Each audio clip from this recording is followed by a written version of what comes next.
Welcome back, everybody. It is Tuesday, so we're doing a little bit different with the Tuesday theme streams this month. I am going to be not so much reviewing, but rather debating the merits of whether each movie is a Christmas movie. And I have chosen four movies. The first one is everybody knows it. It is Die Hard. So I'm going to be discussing whether or not Die Hard is actually really a Christmas movie or whether it's an action movie with Christmas elements. So, without further ado, if you want to support my channel, just watch the videos, watch the streams, or check out the playlist to help increase the watch time. I need 700 more hours to go. Thank you to all who have been doing so. I truly do appreciate it. Hello to Vanya and Neozoic in the chat. Thank you guys for stopping in. Tuesdays in the December 20s, where Wednesdays and Thursdays are me and Mara. We're going to be doing the ones and twos. Before and after Christmas, because Christmas just happens to fall in between those two streams. So we're going to be doing Gremlins 1 and 2 for the ones and twos, and Krampus and Violent Night for the singles. Also, I will be doing on Sundays the weekly recap now. It is now going to be a permanent thing, or for as long as I am doing this. I will, or if anybody wants to join the weekly recap panel, they are free to do so. You guys can come on if you want, or if you have something that you want to add and whatnot. So, yeah. Other than that, let's get into the merits. Got my phone for the talking point, as well as dropping some fun facts about the movie as well. So we all know, or we've all seen Die Hard. There's always been the debate of whether or not Die Hard is a Christmas movie. And where the director, John McTiernan, says it is, Bruce Willis has famously said Die Hard is not a Christmas movie. So who do you go with? And, well, I am going to be discussing the merits. If your internet is working right, Vanya, you're very welcome to join. So, we shall get started with it right now.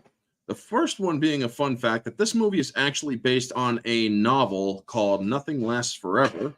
It's about an older retired cop instead of an active duty. These are the differences between this novel and the movie. It's an older retired cop instead of an active duty one. He doesn't visit his wife, but his adult daughter. And the novel is more of a darker take on the Die Hard story. And Merry Christmas to you as well, Happy Dinosaur. Good to see you. Yeah, it's 8 p.m. on Sunday nights, my time. So, yes. Vanya. And so this movie starts out with the arrival in Los Angeles with John McClane, and over the PA it says Merry Christmas. There's your first bit of Christmas to the movie. It's a couple minutes into the movie, and it's already mentioning Christmas. It takes place during Christmas Eve. It also has many Merry Christmases brought out. This movie has 2 Christmas trees in it. At least 2 is enough to suggest it is a Christmas movie. There's even Christmas rap music. And there's whistling Christmas tunes, where somebody's whistling a Christmas tune. And even Joyful Joyful is played, which is more of a religious, but also Christmas is a religious holiday. So there is that. I mean, in the first 8 minutes of this movie, there is so many different references to Christmas that 1:37 a.m. your time? What the heck are you doing 12 hours away, Happy? I always thought you were on the West Coast. Holy crap, man. So yes, this movie kicks off with or heck, it even mentions Santa because Holly McLean or Holly Gennaro is talking to her kids and um mentions Santa. So there's also that. Now, does this movie have Santa Claus in it? No. There are pros and cons to the merit. There's no Santa Claus in it. There's no reindeer in it. There's no exchanging of gifts, except for the tiny fact that the bear in this movie is a present for his daughter Lucy. Other than the action, or we all know about the action and whatnot, plus the shirt, ho, now I have a machine gun, ho, assholes, ho, ho, ho.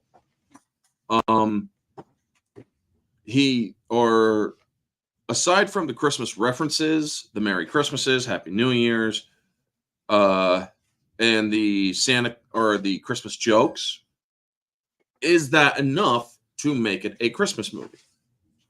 Well, as you go through the movie, you get these small little snippets of Christmas references. And we also, when we get to the end of the movie, we also are still reminded of the holiday of Christmas. Now, again, Santa Claus being in a Christmas movie is a huge for argument. Santa Claus not being in it and thusly Santa Claus not being in a movie is thusly a huge against argument. Santa Claus isn't in this movie. He's mentioned, sure. Reindeer, mentioned, sure. But there's also no snow in this movie, but it's California. So, yeah. Another thing I really do like about this is that, well, wait a second. Hold on. There's snow, but not the snow that you all think it or is thinking about. Because some people do like to call the little sniff stuff that what's his name is doing, Hollis or Ellis or whatever his name. He's snorting some drugs on he's snorting some drugs on Holly's desk. And it's like, well, I guess you could call that snow. So there is the possibility. Fun fact: Arnold Schwarzenegger, Sylvester Stallone, Clint Eastwood, Harrison Ford, Burt Reynolds, Mel Gibson, Al Pacino, Frank Sinatra would originally pick the role for were originally picked for the role of John McClane. That is actually one of the things that I also have on here. Clint Eastwood or another fun fact is that the bear that John McClane is carrying in the beginning of the movie that ends up in the limo is belongs to the director McTiernan. Yeah, cocaine. Yeah, it's been called powder. It's been called snow. It's been called all sorts of stuff, dude. So yeah, there is an argument that snow was in the movie. In the 80s, everyone was on snow. It was Winter Wonderland. Right, Happy? Well, I wasn't. It wasn't until 85, or it wasn't until 1985 that I joined the world, shall we say. Alan Rickman, another fun fact. When you see him dropped from Nakatomi Plaza, when he's falling, that shock is actually very genuine.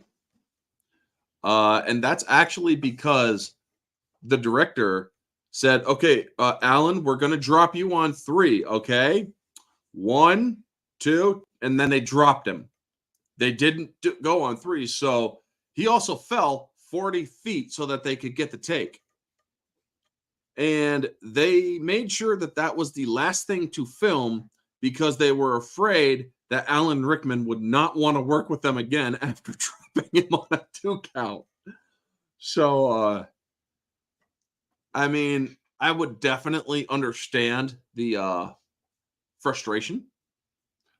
I would definitely understand not wanting to work with the man if he pulled that with, or I mean, if he pulled that on me, it's like, hey, did it look good on film? Yeah, okay. I was safe because there was obviously padding, so I'm not truly hurt or anything, but damn boy, did you give me a scare. I mean, I'm pretty sure Alan Rickman almost would have had a heart attack if he was in his later years. Holy shit, man. But yeah, it's probably a very big wonder why he was such an asshole in Harry Potter, or in the Harry Potter movies. Because he didn't want to be dropped from any high heights, except he was willing to blast the dude off a tower. But yes, Alan is such, or he played this role so great. Alan Rickman playing Hans Gruber was so freaking great.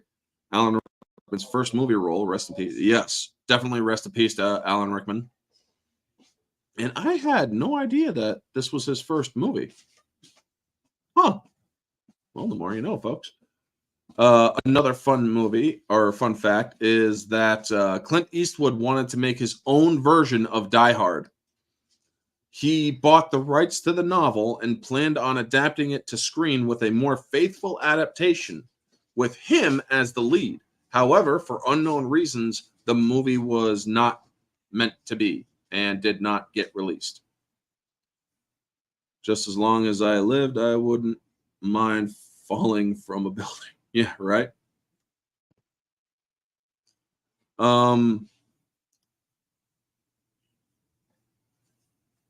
And also in the movie, we get the yippee-ki-yay motherfucker line.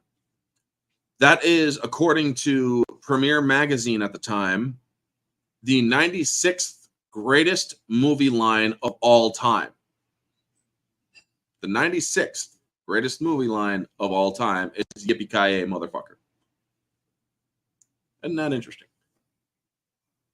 Die Hard, or another fun fact, I'm going through a lot of the facts, folks. Die Hard is actually a sequel, or rather twice a sequel, as the novel was a sequel to a book called The Detective. And also the movie, the novel The Detective had a movie adaptation back in the 70s in which Frank Sinatra played the lead role. Die Hard was also conceived to be a direct sequel to Arnold Schwarzenegger's movie Commando. However, we all know that it's no longer, and it was supposed to be him visiting his daughter at Nakatomi Plaza, dealing with terrorists there. I honestly can see that as a concept. I really do wish they had done a Commando too. But yes, this movie was planned on being a sequel, which is interesting. Other actors considered: Sylvester Stallone, Ford, Don Johnson, and Richard Gere as well were also considerations for John McClane. 20th Century Fox didn't want Willis on the poster originally. Back then, Willis wasn't well known. He was only known for a comedy romance series at the time, and they feared audiences wouldn't recognize him and thus skipped seeing the movie. However, they did an early release test screening and changed their minds as Willis was heavily embraced. So isn't that interesting? I would have loved a Commando too if it was made back then. And yes, same here, man. Now, the German version of this movie, as we know in the movie, the terrorists are German. However, there is a German version of this film. So the Germans did not want the terrorists to be known as Germans, but rather European, so that they would not offend Germany when this movie was released in Germany. And they actually did have that done. The German version also, or the original cut of the movie also, when the people were speaking in a different language, it was just gibberish. And so later on, they actually redubbed it to have actual German being spoken. How would I compare Bruce Willis's John McClane in Die Hard to his other roles, such as the sequels, Pulp Fiction, Fifth Element, Armageddon, Sixth Sense, and Judson Hawk? Honestly, there are I loved him in Red. I mean, Bruce Willis is a legendary actor. He got it. His legend began with Die Hard, and he has been a brilliant actor all the way through his career, man. And compared to Pulp Fiction, Die Hard is a lot better. He's more the main character, where his character in Pulp Fiction is not really well, or is like a side character. The Fifth Element, Bruce Willis has that comedy and action vibe to him. And before Die Hard, they didn't know whether or not he could pull off action. Because again, he was only in a comedy romance series before Die Hard ever came along. The Sixth Sense just shows that he has a lot of good range, as does where Richard Gere plays the protagonist and Bruce Willis is the antagonist. So he has range as a villainous character as well. He's tossed his voice into the ring when it comes to voice acting, and Beavis and Butthead Do America. He was actually that gruff guy's voice that was playing with or opposite Demi Moore. Hudson Hawk I've never seen, but yeah, Bruce isn't dead. Happy Dino, Bruce is not dead. He's just retired because he has aphasia and dementia.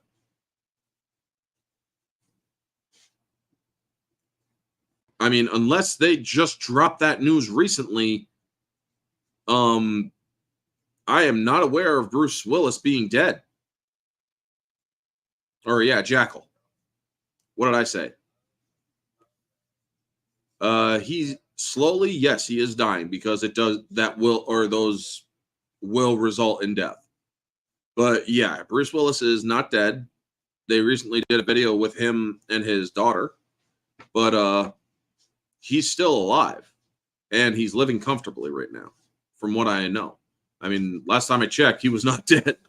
I mean, if he does die during the making or during this stream, holy crap, that would suck.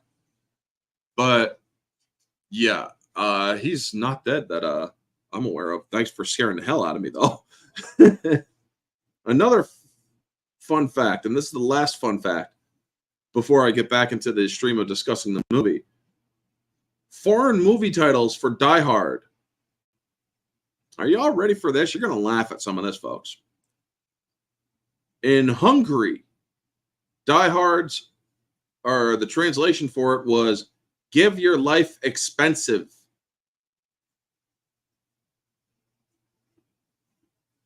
Huh. In Spain, The Glass Jungle. That's actually quite fitting, seeing how he's up in a building, you know? It's okay, dude. It's okay, Happy. And thank you for stopping by, dude. I really do appreciate it. Thank you for stopping in, man. And you didn't scare me too badly. It's like, whoa. But it's like, oh, no, he better not die. In Serbia, Sell Your Skin at a High Price. Or at high price. These are the names of, or the foreign movie titles for Die Hard in different countries, folks. In Japan, it was The Reluctant Hero with the tagline, "He has no shoes." And the sequel poster also had the tagline, "Reluctant Hero 2, this time he has shoes." He better have had shoes in Die Hard 2 because I don't see him running out into the cold winter of DC without shoes. But holy crap, man.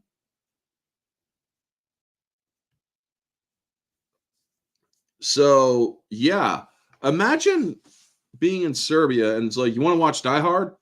No, I want to watch Sell Your Skin at High Price. What? But getting back to the debate, um, if you have the reminder of Christmas throughout the movie, that is also another pro for it being a Christmas movie, which it is indeed done. You hear the villains and the heroes saying Merry Christmas and whatnot. Happy Trails, Hans. So yes, this movie does have Christmas elements, but it's an action movie with Christmas elements, or is it a Christmas movie? That is the main question, folks. Is it a Christmas movie or is it an action movie with Christmas element in it? Again, this movie has reminders of Christmas throughout the movie. Merry Christmas at the beginning, Merry Christmas at the end, and a Happy New Year as well. So, I would say that this movie is not so much an action movie with Christmas elements, but a Christmas movie with action elements. Because yes, him humming Ode to Joy, which has ties to Christmas, yes, that is also true.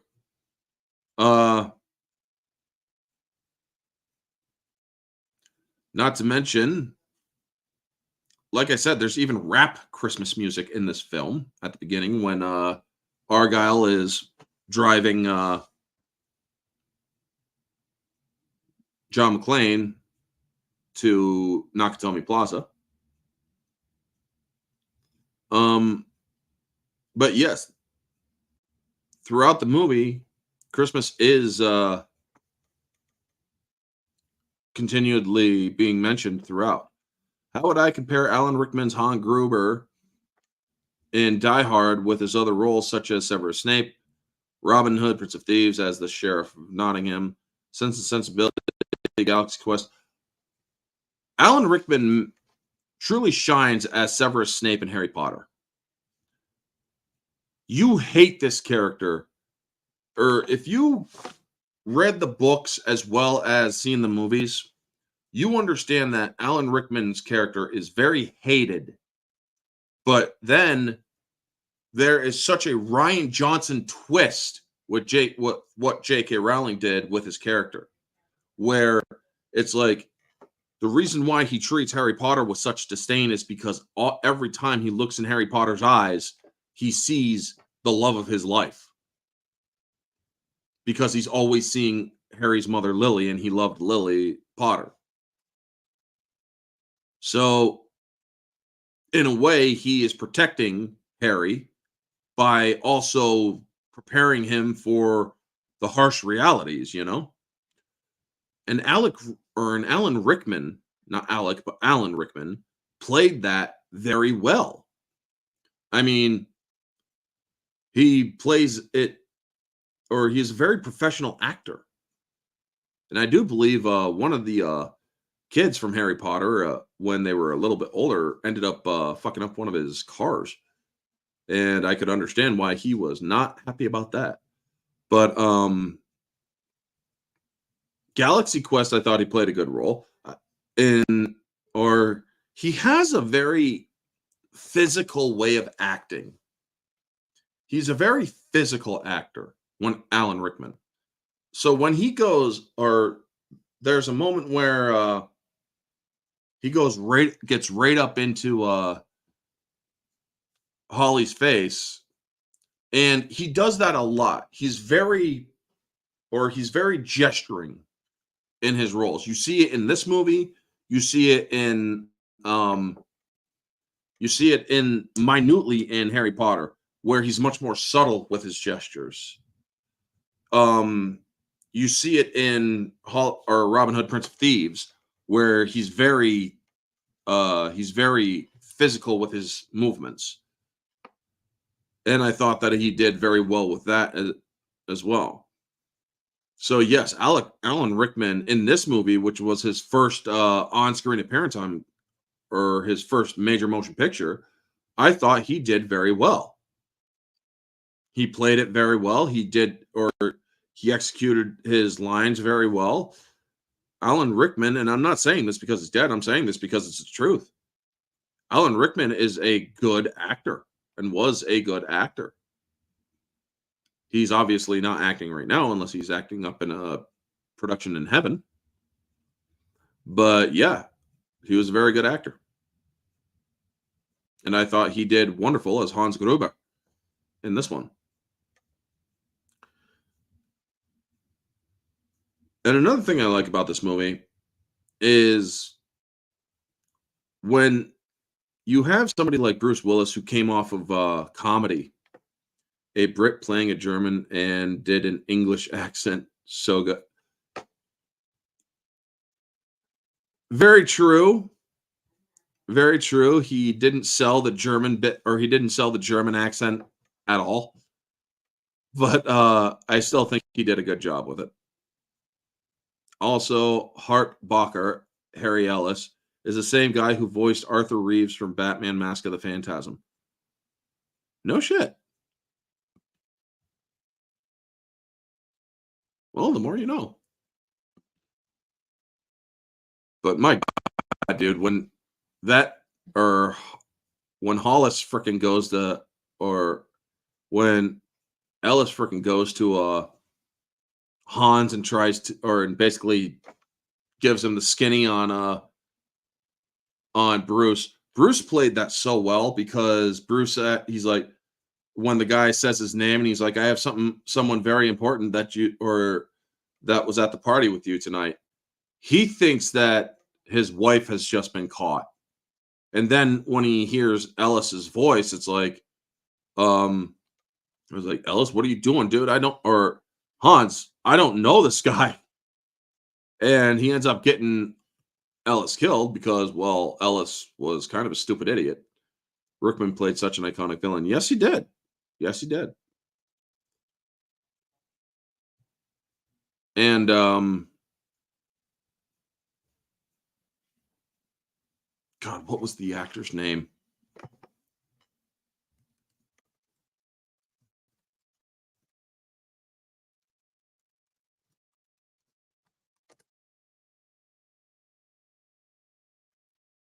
Richard or William Atherton. Playing Richard Thornburg in Die Hard and Die Hard 2. Dude, gotta say.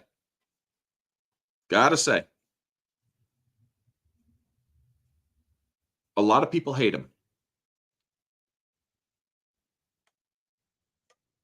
And because he's played very hateful characters in the 80s and 90s. But dude, Atherton, William Atherton, he played the role so freaking well because I love that moment when he's trying to get permission to take one of the vehicles out to go to Nakatomi to report on what's going on there. And the guy or the reporter that's about to go on air says something. And he's like, "Oh, eat it, man," and points at him. And so the guy's like really pissed off, like looking at, staring daggers at him. And it's like, dude, we're live. Oh, yeah, hi. And he's just like, just ready to freaking kill the man. How would I compare Atherton's, or first off, how would I compare John McClane's Gruber hero or Hans Gruber hero and villain rivalry with famous hero villain rivalries such as Batman Joker, Optimus, Vega Prime, Van Helsing Dracula, Luke Darth Vader? I wouldn't compare it to long-lasting ones because this was seriously just a one-off between him and Hans. John McClane and Hans Gruber are very iconic as for going up against each other in Die Hard, but there's no other story in which they do later on. So the Batman, Joker, Optimus Prime, Megatron doesn't really work. Van Helsing and Dracula, and neither does Luke and Darth Vader. However, Van Helsing and Dracula is a very good one because yes, there are multiple different versions of Van Helsing going up against Dracula. However, it's always usually the same Van Helsing versus Dracula, where have been other obviously there have been other versions that or adaptations and differences, but that one has always been as consistent with Die Hard or with a relationship that's equal to John McClane and Hans Gruber. How would I compare Atherton's Thornburg with his other roles, such as Peck in Ghostbusters, The Hindenburg, Looking for Mr. Goodbar, Sugarland Express, The Day of the Locust? I only know him from Ghostbusters and Die Hard, and he played those roles spectacularly. He played a role that made him so hated, it accidentally spilled out into the real world. So people call him Dickless, or called him Dickless all the time. For I believe a kid even called him Dickless one time. So yeah, kind of I mean, me and Mara did a Die Hard thing where we covered Die Hard, and no, we were covering Ghostbusters for the ones and twos, and Atherton was recalled being called Dickless one time by a kid, I believe. Somebody's like, "Hey, Dickless," and it's like, "Oh Jesus," you know. How would I? Or Die Hard 1998, the scene with where Yuli pockets a candy bar was improvised by the actor. Oh yeah, Al Leong. Writer Stephen D'Souza said that assured him a longer life. Dude, nice. Al Leong. Oh, a lot of people don't know about Al Leong. Al Leong is known as the Chinese henchman or the Asian henchman.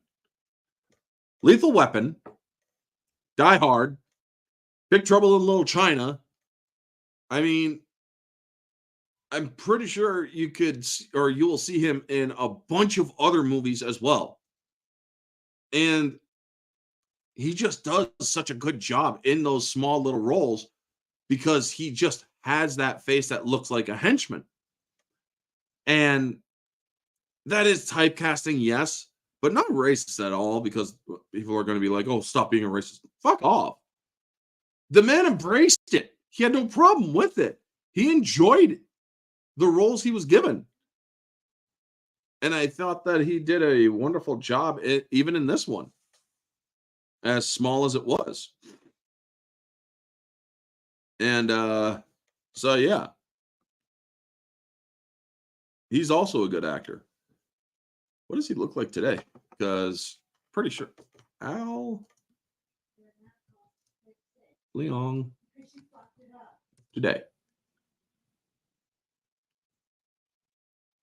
Well, he's still alive. He's 71. Al Kabong Leong. People still meet up with him and whatnot. So yeah, that's nice. Oh, Al Leong had brain cancer in 1993 and suffered a stroke in 2005, but he's still out and about and does I believe conventions and stuff. So yeah, he's still kicking around. Other names: Al Kabong Leong. Al Kabong Leong. That is a name. And he had the prominent Fu Manchu facial hairstyle. So yeah, I think that it's pretty conclusive to say that Die Hard is a Christmas. It's not a Christmas movie. It's not an action movie with Christmas elements. I would honestly say that it is a Christmas action movie. It's a Christmas action movie. It's not an action movie with Christmas elements. It's not a Christmas movie. It's a Christmas action movie. That's how I would describe that's how I would actually describe Die Hard, to be completely honest. His birthday. When is his birthday?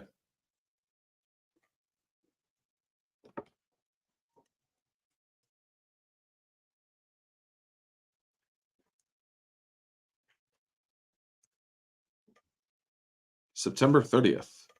Okay, so his birthday. The beginning, yeah, I only agree that. Yep.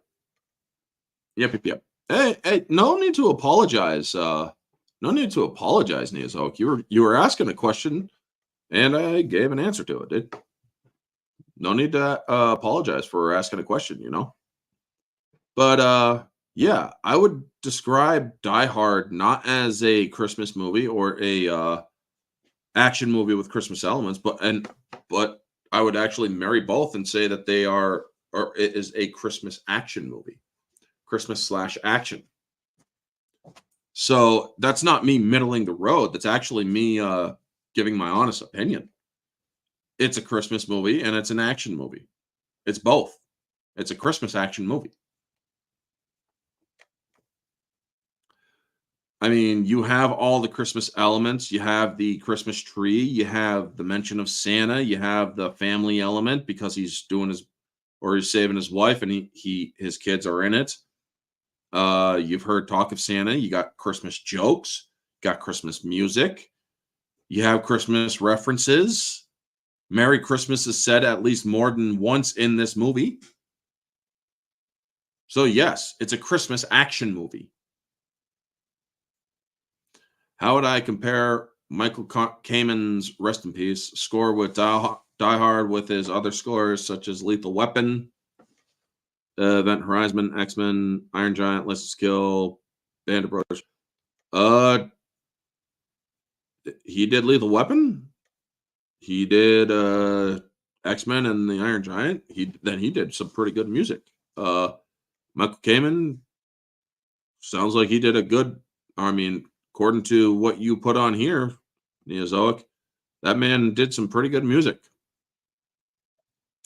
The Die Hard score is not something that I really paid attention to. It's very it fills the background very well. I will give it that. It fills the background very well, but it's not memorable, in my opinion.